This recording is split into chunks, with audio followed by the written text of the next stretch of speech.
So you want to make a door hanger, something like this, or this, or even something like this. Well, I'm here to tell you, I have found the best way to do it. And that is by using a tracer. You can take something as simple as this little black and white line art printout. I call them tracer templates, and paint it to look something like this. Now, it doesn't take a lot of skill.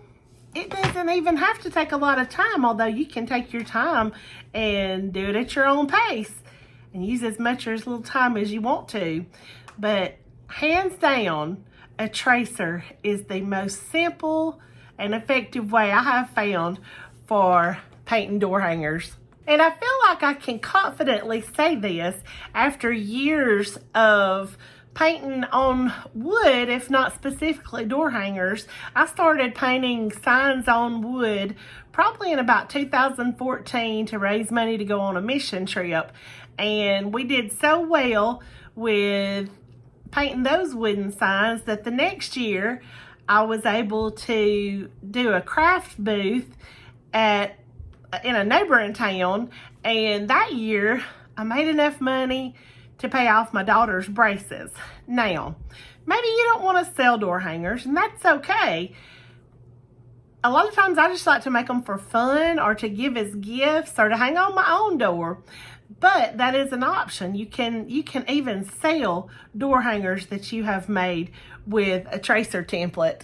After I had been making door hangers for a while, people started asking me to do custom things.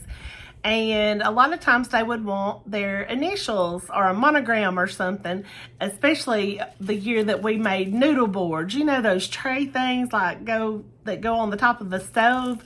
We made those and people wanted their initials or their family's last name initial. Well, I was taking a pencil and rubbing on the back of a piece of paper and tracing off their initial doing that.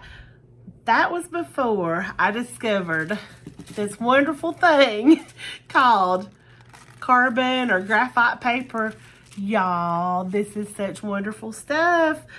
All you have to do is lay it shiny side down on top of whatever surface you're painting, whether it's a wood round or shape or whatever, and then you just take the tracer and you lay it, have that upside down, then you lay it down face up on top of the carbon paper, which is shiny side down because that's where the ink is, and you just take a regular ink pen and you trace over that, and once you pull it back, all your lines are there and you are ready to paint.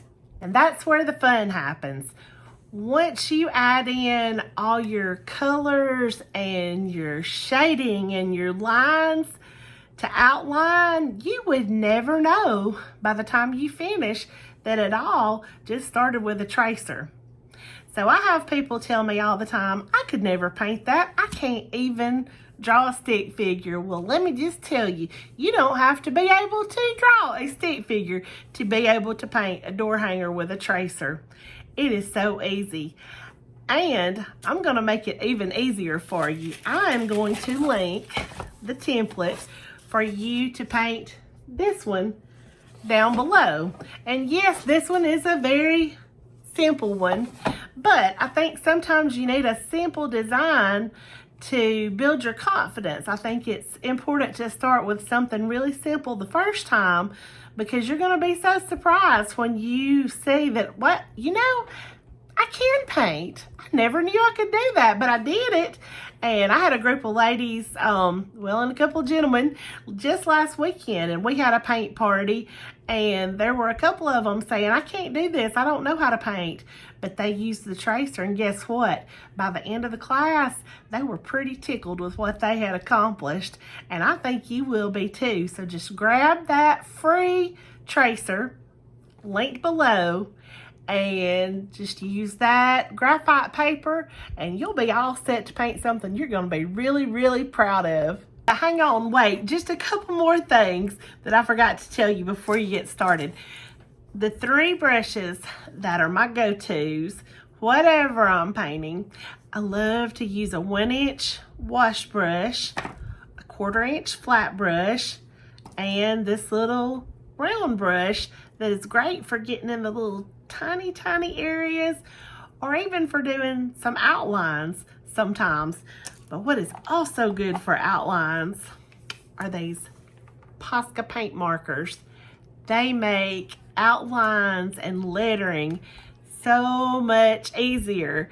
I have a problem with lettering, but when I use one of those paint markers, it's really easy to just get in there and have that lettered before you know it.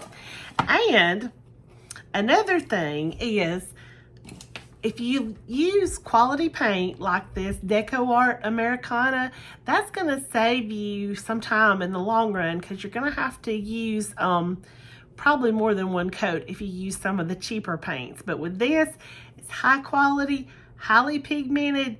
You really cannot go wrong with the Deco Art Americana. So now that you know that the very best way to paint a door hanger is by using a tracer, and you know what tools to use, what are you waiting for? There's never been a better time to dive into this fun and inexpensive hobby that could even make you some money. Who knows?